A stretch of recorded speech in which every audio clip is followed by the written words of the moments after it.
Consanguine marriages are not only common within Pakistan, but also a practice among British Pakistani communities.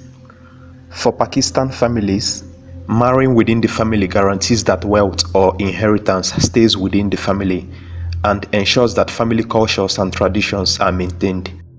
It is also believed that if the girl is within the family, she will look after her husband's family well and with complete dedication because she has several relationships and a tight bond with her in-laws. Parents of the girls believe that their daughters will be treated well if she marries within the family.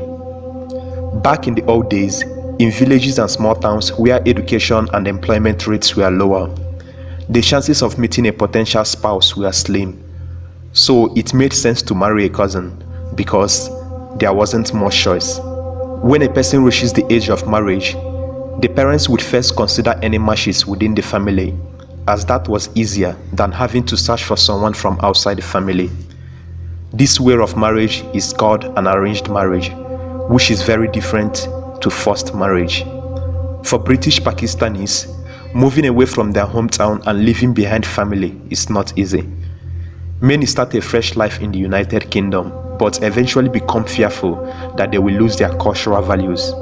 And to stay connected, they encourage or even force their children to marry back home within the family. This is an attempt to keep family ties strong and maintain family relationships. In this case, we will look at a true life tragic story of a young couple within an arranged marriage and the incredible motive that led to the brutal murder of another.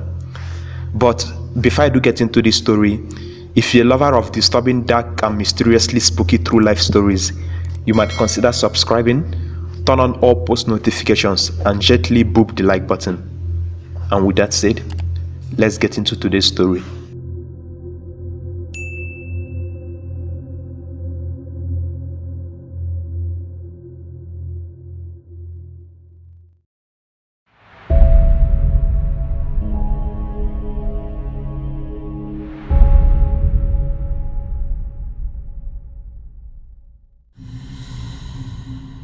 This case takes place both in Pakistan and United Kingdom. Yasira Pervez was a 22-year-old British Pakistani young lady, while a 19-year-old Khurrum Mukhtar was her cousin. The English-born Pervez, who was originally born in Accrington, a town in England, got married to Mr. Mukhtar, her Pakistani cousin, in his homeland in April 2005 through an arranged marriage at his village near Islamabad in Pakistan. In 2005, after their wedding and honeymoon in Lahore, a city in Pakistan, she returned alone to Lancashire. It is believed she had told her husband she would make the necessary arrangements for him to follow her to the UK, as her new husband lacked the necessary paperwork to live legally in the United Kingdom, as he was still waiting for the documentation to secure residence in the UK. Her husband had hoped to live in England with his widowed mother when his wife secured their visa. Yasira also lived with her 7 sisters and 4 brothers in Accrington, whereas her husband was his mother's only son. The marriage was well received by both sets of parents, and Yasira was happy with her husband as the newlyweds chatted practically daily via the phone, while her family worked to get him to the United Kingdom. Yasira was happy with her new husband, so we thought. However, that dream of living in the United Kingdom with his wife and widowed mother never came to pass. Once back in Britain, Yasira, who was pregnant, was said to have told her husband that she had an abortion, and while in the UK, her life took an unexpected turn.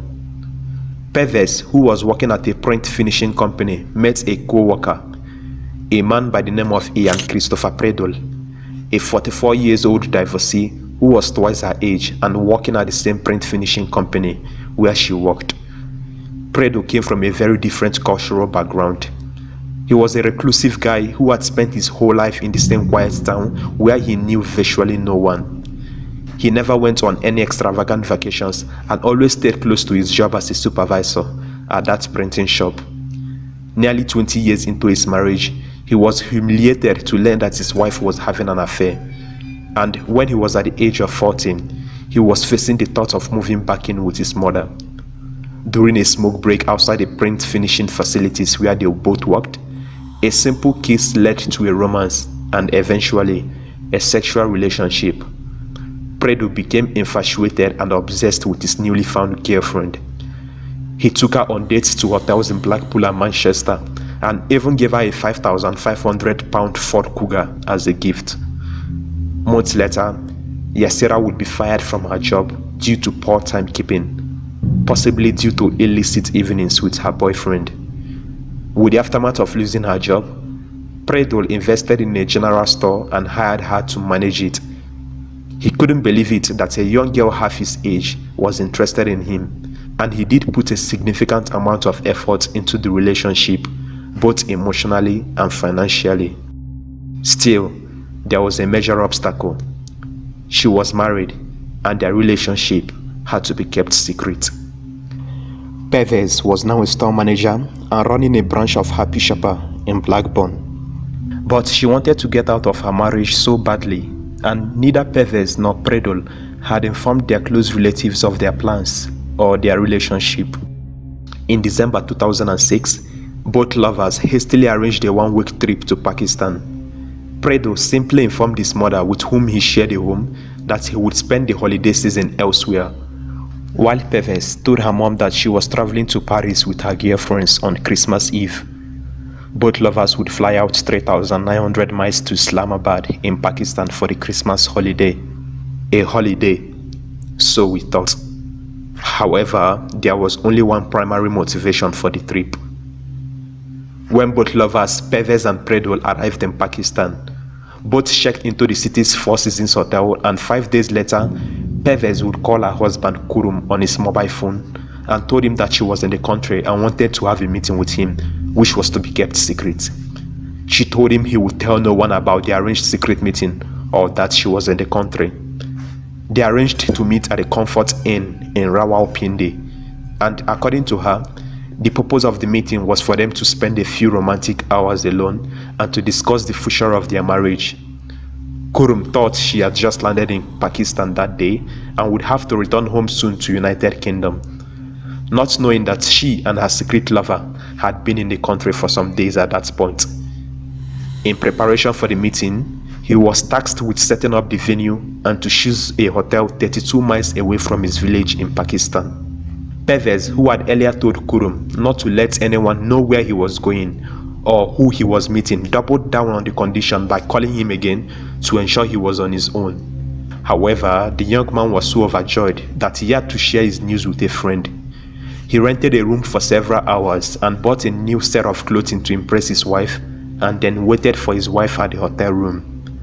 Both lovers, Pervez and Predo, would later walk into the hotel room where Mr. Mukhtar Khurrum, Pervez's husband, was waiting at the hotel for the arranged secret meeting, only for Khurrum to see her wife walk into the room with another man.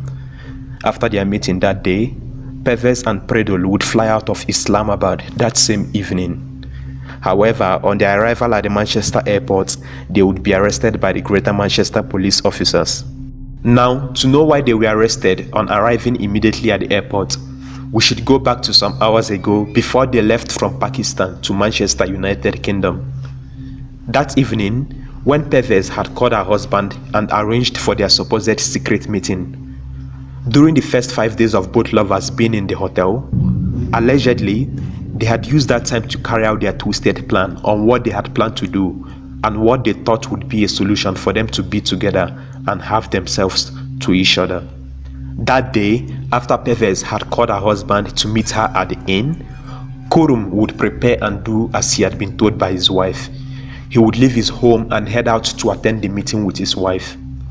On arrival at the Comfort Inn, a waiter working at the hotel would later reveal how they had seen an Asian-looking woman dressed in European-style clothing, which included a pant and a shirt, and also a white middle-aged man in his 40s with both wearing dark caps and dark glasses, entering room 109 in the hotel.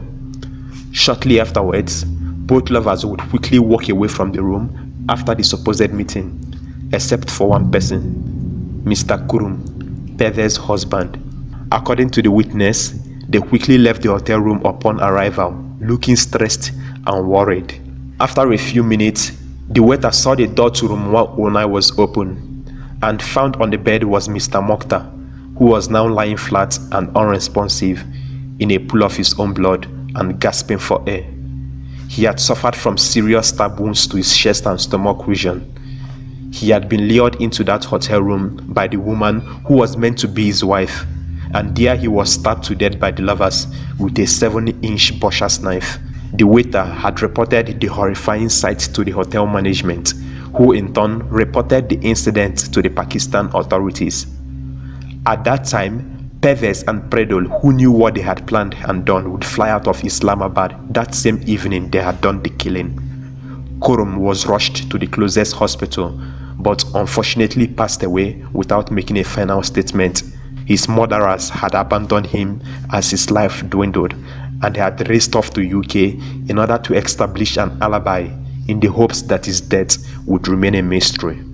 Khurrum Mukhtar was slaughtered with a butcher's knife that pierced his organs and nicked his heart. Bloodied slashes covered both hands, proving that he had struggled for his life with a formidable weapon while being attacked. The shock from blood loss ultimately proved fatal. Hours after the murder, both boarded a trip back to Manchester, where they intended to act as if nothing had happened. Pervez would play the role of the now distraught widow, while Predo would simply return to his job and wait for further developments. After the tragic discovery in room 109, contacts were rapidly formed between Pakistani police, Khurrum's family in Bolton, and the Greater Manchester Police. On New Year's Eve, when the two were making their way through immigration check at the Manchester International Airport, they were taken by surprise when police officers said that they were detaining them on murder charges. While being informed about the murder, Pervez would answer calmly, "What murder?" Although Predos, "I've never been arrested before," was directed more at himself than anybody else. Both lied about not being murderers, since they were touring a rural town with two Four Seasons staff members. They paid a visit to the village but shifted the time to deceive. To get to the bottom of this murder, police detectives traveled to Pakistan to question locals and set up several of them to testify at the subsequent trial.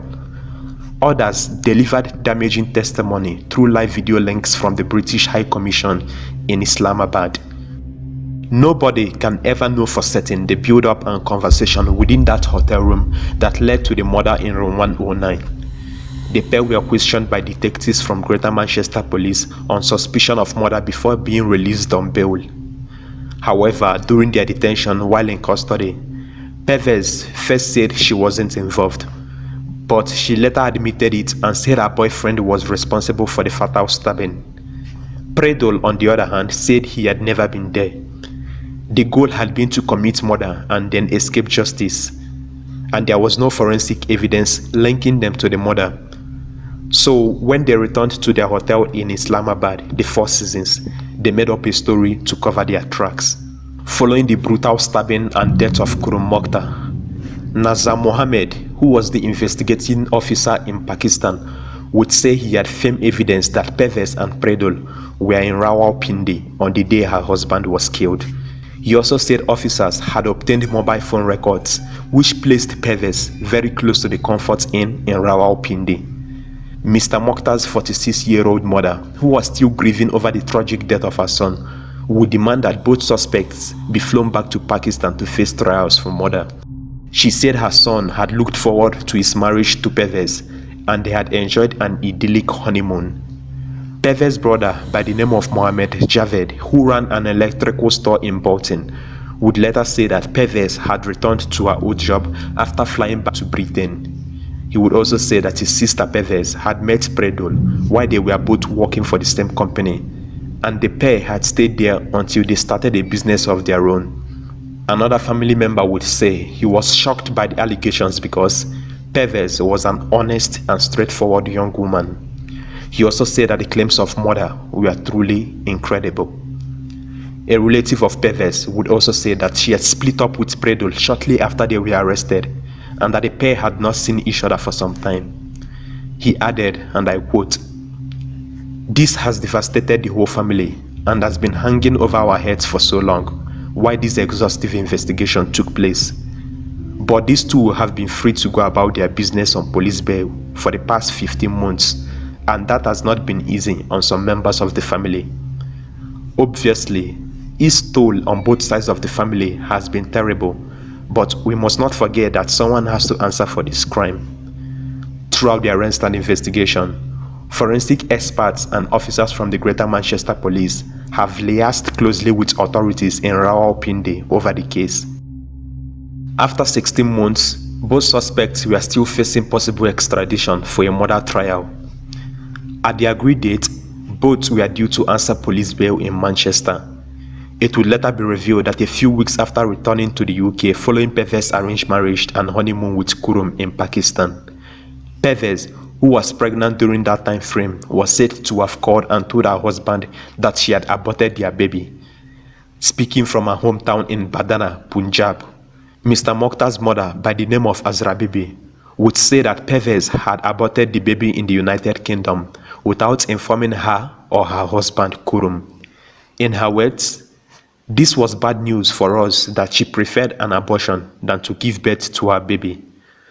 Khurrum was said to have been reportedly very depressed after hearing what her supposed wife had done to their unborn baby.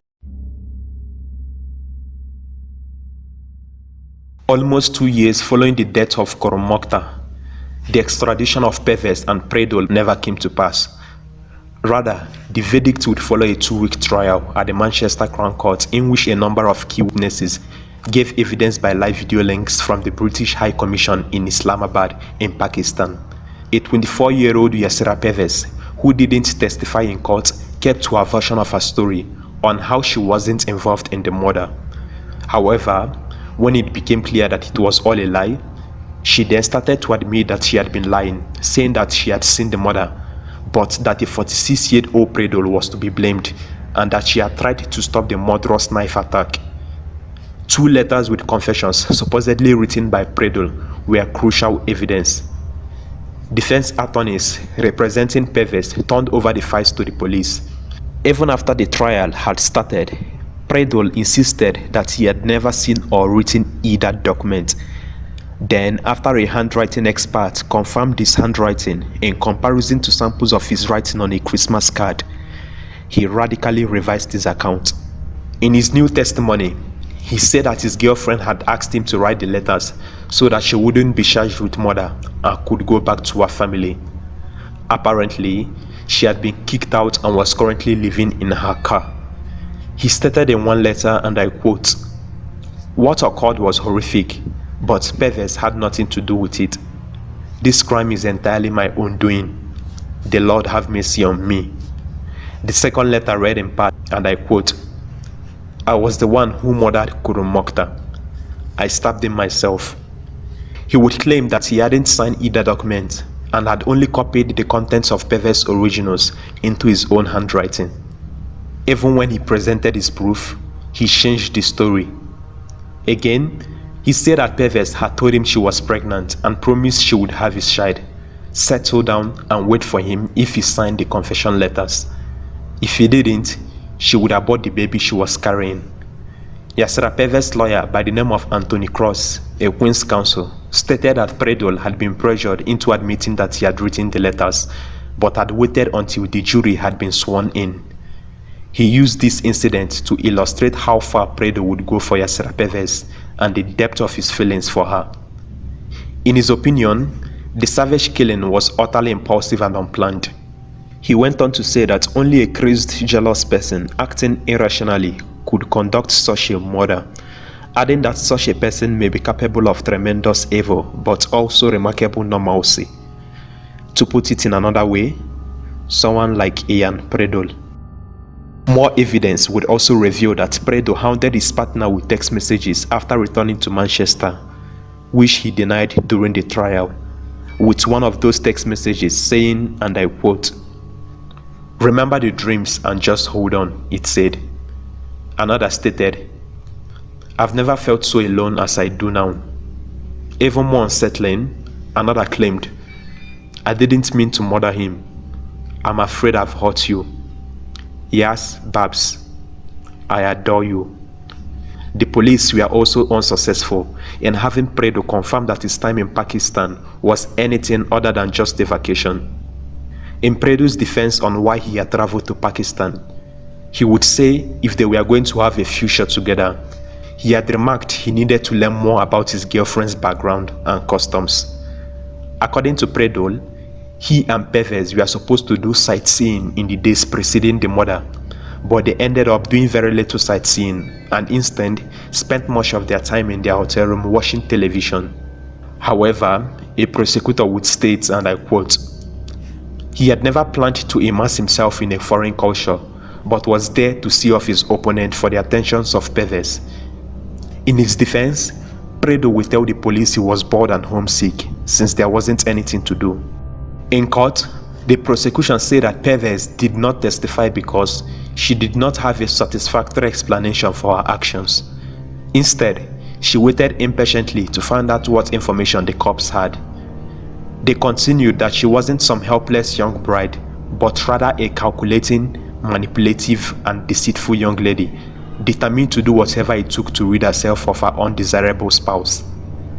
After the 2 weeks trial, based on the various evidence against them, the judge, Mr. Justice David Clark, would sentence Yasser Pervez and Ian Predo to life in prison with a minimum of 21 years to serve behind bars before parole. However, the judge would make it clear there would be no automatic release even then. He said, and I quote, "The death was devastating for the whole family, especially Khurrum's mother, as he had been her whole life. She has had the experience of losing her son in this appalling way, and sitting through this trial and hearing you both trying to wriggle out of the consequences." The judge said it had clearly been a planned murder and a planned trip to Pakistan, taken under the guise of a holiday. Adding, and I quote, "In reality, it was a plan to get rid of Khurrum Mukhtar once and for all." The judge would also say that he was sure that they had never expected what they had done to come to light. "The evidence against you both was overwhelming, and whether or not it is true that you, Yasser Pervez, were originally happy and content to be married to this young and unsophisticated boy may never be known. But I am satisfied that it quite soon became a problem and inconvenience to you, which you were determined to remove." He said, "I am satisfied that you, Pervez of Pendu Street, Accrington, had used Ian Predo, who became infatuated with you, to carry out that deed.